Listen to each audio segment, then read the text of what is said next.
Hey everybody, good to see you again. I'm Stephanie with Unconditional Adventures, and welcome to the second episode of Unpacked. We break down some classic travel questions, things that I get to answer a lot, or people ask me to break down a lot. Just kind of take a deeper dive into. This is more of just conversational, not really a lot of like editing, B-roll, things like that. But this is a topic that I get asked about quite a lot, which is it beneficial to have a Disney rewards visa or a Universal rewards visa, and which is better? So let's kind of take a look at both of those today and see if it might be something that works out for you. So let's start here with the classic one, the Disney rewards visa. So as you can see here, there's two different types of cards, the Disney Premier Visa card and the Disney Visa. One has an annual fee and the other one doesn't. And of course, the one that has the annual fee gives you more when it comes to the benefits. So let's kind of break those down. First, you can see they're both offering a special offer. This changes all the time, but most of the time it's you can earn some amount of money back once you spend either $500 or $1,000 on purchases in the first 3 months. With the Visa card, it's 200 right now, and the Premier is 400 based on how much you spend. And you also can earn Disney rewards dollars, and the rewards dollars are something where you just accumulate them and then you can spend them on any number of things that we'll talk about here in a second. Rewards dollars through Disney they can only stay in your card balance for 1 year, but then once you move those points to a redemption card, they never expire. So let's take a look at how you accumulate those. With the Premier Visa, which has the annual fee, you earn 5% in rewards dollars on card purchases made directly at Disney Plus, Hulu, or ESPN Plus. So if you've got any of those subscriptions, I would use this card for that. You get 2% in rewards dollars for any card purchases at like gas stations, grocery stores, restaurants, and Disney locations. So if you're buying tickets or at the Disney store, or you're at Walt Disney World or Disneyland, you're going to get additional points or percentage back for that. And then you earn 1% in Disney reward dollars for all other card purchases. So anything else. Now you compare that to just the regular Disney Visa card, where you earn 1% on everything. So it doesn't matter if it's Disney, non-Disney, what it's for, you only earn 1% of everything that you purchase. So 1% back in Disney reward dollars.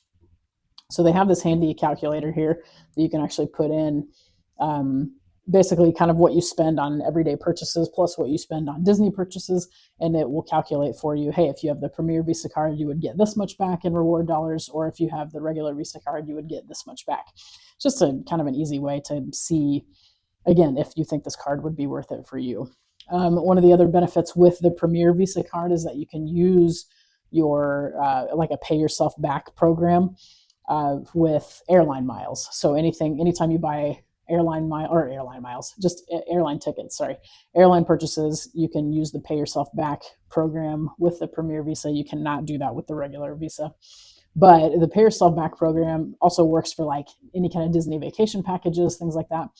It will let you basically set up your own payment plan to where you won't pay interest on those things.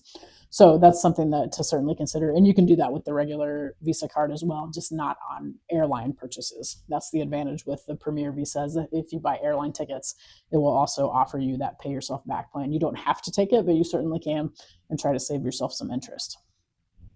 You can see here the annual fee for the Premier Visa is $49 versus no annual fee for the regular Visa card. So again, you've got to kind of look at, okay, if I'm spending $49 a year, are these extra perks worth it? You're getting a whole lot more rewards points. Is that worth $50? And actually using that calculator to kind of see that, I think is a huge help, because it'll really tell you how much you can save. Things that you can use your rewards dollars on with the Disney Visa. You can spend the rewards dollars really at the park for just about anything. Park tickets. If you are staying at the resort, you can use it at restaurants on site, shopping on site. Basically anything that you would buy from Disney Park, you can use rewards dollars on. So I've used mine to purchase, like when I went to Disneyland after dark. I use my rewards dollars to buy those tickets. I use it a lot of times on merch, or like when I went to the Food and Wine Festival at Epcot, bought my passport with the Disney reward dollars. So it's a great way to save money if you're going to the parks. You can also use your rewards dollars at Disney Cruise Line towards different onboard activities and souvenirs. Again, on that airline purchases, you can use the Pay Yourself Back program if you have the Premier card. This one is one of my favorites. You can redeem it, rewards dollars, for Disney movies at AMC theaters. It's only at AMC, but I can tell you, as a huge Marvel fan, see that picture? As a huge Marvel fan, I haven't paid to see a Marvel movie in probably 6 years. So I think that is a huge perk. Even, I mean, it saves me $12 a pop, but still, it's nice to, just have that extra perk in there and not have to pay for Disney movies if you go to an AMC theater. And then again, you can use those reward dollars towards shopping as well, whether it's on site at a Disney store location or through DisneyStore.com. You can use them as well. And then no matter which card you have, there are lots of card member perks that you get, such as special vacation financing. So again, it'll give you that 0% APR for 6 months if you do the Pay Yourself Back program, and you don't pay any interest on your financing there. So that's a kind of a benefit if you can get that payment program going, save yourself some interest on any kind of Disney package. Again, you can get savings on Disney Cruise Line. They offer specials every so often. It's like, hey, Disney card members, if you have a Disney Visa, you get 30% off. They do that at the parks as well. They'll offer, like, Disney Visa card members save 20 or 30% off hotel stays, things like that. Shopping and dining at both Disneyland Resort and Walt Disney World Resort. Just about everywhere you show your card, you're going to get 10% off. I did learn last time I was at Disneyland that this is only now for sit-down restaurants, not the quick service. But if you're at a sit-down restaurant, you get 10% off that. Any kind of shopping, you get 10% off as well. And then you get photo opportunities that are special with the Disney card. If you may have seen them at the parks, but they'll have a sign up that says, hey, Disney Visa card members, come back here from 2 to 4, and you get your picture with a Marvel character. Last time I was at Disneyland, I got to meet Spider-Man that way. And it's only for Disney Visa card. You have to show the card, and they write down your zip code. And that's how they know that you've used it for that day. And so you can actually come back and get, it's a much shorter line. Hardly anybody knows about it. And so you rarely even wait. It's usually just a walk up and walk right in, get your picture taken with the character. And you get the digital copy of that for free as well, which is really cool. And then again, they do card member limited time offers just about everywhere. I've seen it on Disney Cruise Line, both Disneyland and Walt Disney World. Even Alani Resort has Disney Visa card member discounts. So tons of special offers, even that have nothing to do with your rewards dollars. Just for having the Disney Visa card, you can get discounts at those places. Lots of designs that you can choose from. One of the other benefits with Disney Visa is you can change your card design as much and as often as you want to. They've got every kind of design, from the castles to Marvel characters to classic Mickey Mouse, Snow White, Cinderella. They've got some of the different aspects of the park. Like right now, I have the Disneyland 70th anniversary design. And they bring new ones out usually once or twice a year. And you can change your card design as often as you want. It does change your expiration date and things. So you have to then go back. If you have any automatic payments set up, you'll have to redo those. But it is kind of cool just being able to change your card design whenever you want to. So the Disney Visa card, I think, is hands down. I mean, I think it's great to have. Especially, get the free version and see how often you use it and how many rewards dollars you accrue. Like I said, I've paid for a chunk of my Disney and Disneyland tickets just by using and accruing these rewards dollars. So it's a great way, I think, to save money. Even if you went to the parks once every other year, I mean, you could pay for your tickets and shopping and things like that all out of your rewards dollars.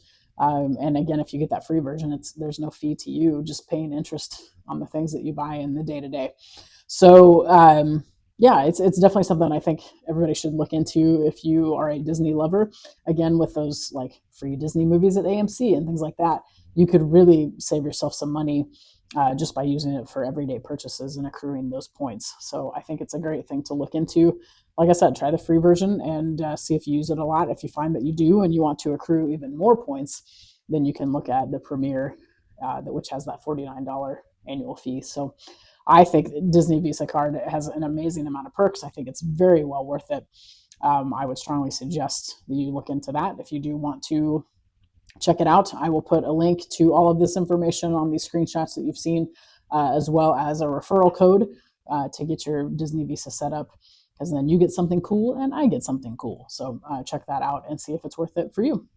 Let's look at the Universal Rewards Visa card. This is brand new. I say brand new.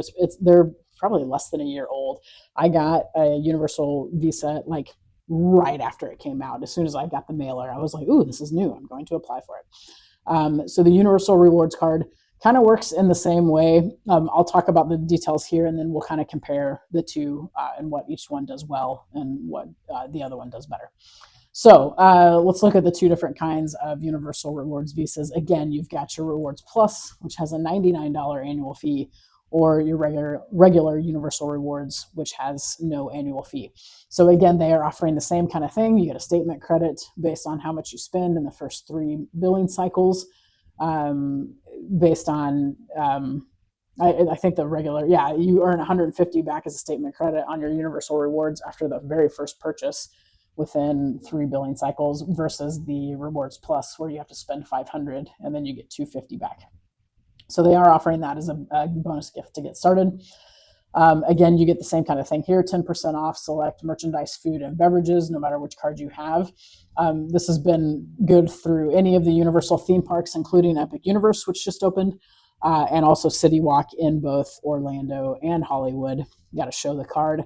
I will tell you, because this card is pretty new, a lot of the workers are still like figuring it out and haven't really learned about it.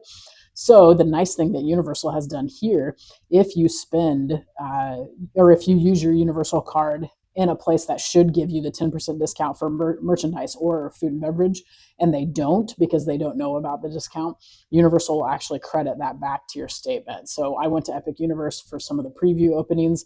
The team members there had no clue about the 10% off. And so the 3 or 4 things that I paid for food-wise there that I didn't get my discount on, I ended up getting back on my statement, and got an email from Universal that was like, "Hey, sorry about that. They're still figuring this out. It's a work in progress." And so they are really good about catching those things. If somebody misses it in person, you can still get that money back, the 10% back that you should have. The rewards that you accrue on the Rewards Plus, you get 4 points per dollar spent at Universal. So if you're buying things at the park, at City Walk, merchandise, things like that, you get 4 times the points, versus Universal Rewards, where you get 2 times the points per dollar. And then with Rewards Plus, you still get 2 times the points per dollar for travel, gas, and dining. So these are any other trip expenses or gas, or other restaurants that you use. And then for both cards, you get 1 point per dollar for everything else. So again, that Rewards Plus, you're going to see those points accumulate a whole lot faster versus the regular card. But you can see here the breakdown on how you're accumulating stuff. You get at least 1 point per dollar for everything that you're spending. And then with the Rewards Plus, some of the extras that you get are, you get 1 complimentary ticket each year for either a single day admission to Islands of Adventure or Universal Studios Florida or Universal Studios Hollywood. And so to get that, you have to spend $6,000 or more for the year. So during 12 consecutive billing cycle periods, and then you will get that anniversary ticket. It's like an anniversary bonus, and you'll get that 1 comp ticket per year. So that alone is worth the $99. But again, you got to be able to spend that $6,000. And here's hoping that you're not paying interest on all of that, plus your $99. So that is something to consider. Again, if you're going to Universal once a year, once every other year, that might be worth it for you to save some money there as well. If you do have the Rewards Plus, you do get access into the Visa Everywhere Lounge, which is located, there's one at Universal Studios Hollywood and one at Universal Studios Florida. It's only open from noon to 5 each day, but it's a cool place to go in. It's kind of like the Universal annual pass lounges. You get in, get it in the air conditioning, you get some like light snacks and some beverages in there, and you can hang out in that lounge. So both Florida and Hollywood have them, and you can get into that with your Rewards Plus card. They also have special financing available.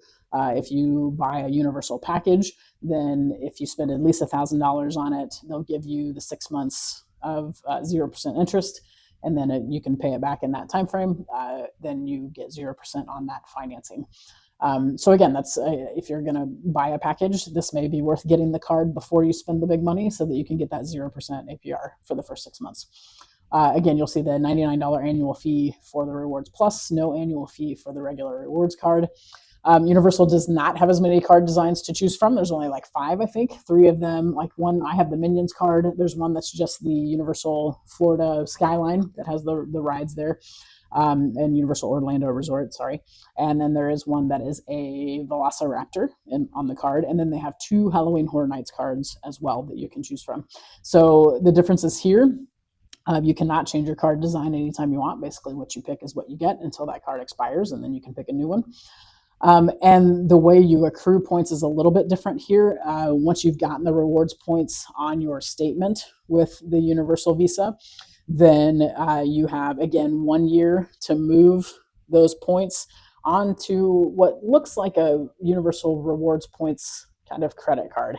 It's like I guess it looks kind of the same as what the Disney Rewards Points redemption card is. But the difference here, with a Disney redemption card, you can tack on as many points onto that card as you want. You keep adding your rewards dollars onto it. Those, once you've moved them onto the redemption card, those dollars never expire. You can use those points anytime you want. The difference with Universal is that once you move the points over to the Universal Rewards card, you only get one at a time, and they don't expire off of that card, but you can't like restock it. So if I move 2,500 points onto a card, I get a card for 2,500 points. The next time I want to move over 2,500 points, I get a new card. That part's kind of annoying. I do wish that you could just restock the same card and accumulate the points there. You cannot. So you've got to move over, I think it's 2,500 points minimum. Over between 2,500 and 10,000 points is what you can put on one card at a time. And then, yeah, once you've moved it over there, they're done. Like that card is done. You can't restock it. You get a new card every time. So that part's kind of annoying. But again, like once you've moved your points over to that card, they never expire. And so you can accumulate them. You can do split transactions with those cards as well. So when I purchased tickets to Universal Studios Hollywood, I was like $25 short or 25 points short. And so I used my rewards points for all of it and then paid $25. So you can do split transactions on them if you need to. But really, that's the biggest difference to me is the Universal card. You accumulate points faster because, again, if you see you're getting points for, even if you get the free version of the card, you're getting 2 times the points for Universal purchases and then 1 point per dollar for everything else, versus the free Disney where you just get 1 point per dollar for everything. There's no distinguishing. Even if I'm buying things from Disney, I don't get extra points for that. Universal, you do. So I have noticed that I accumulate Universal points faster because I, of course, use that card everywhere I go with Universal properties. And so I get more points when I do that, even with the free version. But the way that Disney lets you just move those points over onto the same redemption card, and so I think at one point I had close to $500 on a redemption card. I do like that better because I can use those anywhere. I link it to my app. I can just spend them just like regular money versus Universal doesn't let you do that. So, and they may in the future, because again, this is pretty new, so they're still working out the kinks to it. But honestly, if you're a theme park goer and if you're anywhere close to the parks, or if you watch a lot of Disney movies, or if you spend money at the Universal store online or in person, these things are great. For no annual fee on the free version, you can really accumulate some points. Again, even if you went once every 5 years, you could pay for a huge chunk of your trip just by accumulating those points and then making sure to move them over before the end of each year. But yeah, those points never expire. You can use them and really kind of cut down your costs for some of the bigger trips to Orlando, Hollywood, or Disneyland, Disney World. So I strongly suggest both of these cards if there's one you go to more than the other. But again, they're free. You know, if you're not racking up a bunch of interest, then it's really something to look at and see if those might be beneficial for you. So again, I'll put more information about both sets of cards in the description. Ask me any questions you want. If you have one of these cards or both of these cards, if you're a nerd like me and have both cards, let me know your experience with them. Let me know the perks that you have really appreciated or things that you think that they could do better. I love getting the free photos at Disney with my Disney Visa. I love getting the 10% discount, you know, on food and shopping at both of the theme parks. So yeah, let me know your experience with it and if you've enjoyed having them, if you feel it's beneficial and things like that. So yeah, again, those are, I think, great rewards that you can accumulate even if you don't go very often. You can certainly build those up and use those to really make a dent in what is an expensive part of life, going to theme parks, right? But yeah, ask me any questions that you can think of in the comments. I'm happy to answer what I can. I'll put some more information in the description for you to take a look at. And yeah, hopefully these will help you save some money on future theme park or cruise line or anything else related to Disney or Universal visits. All right. Have a great day, guys. Happy adventuring.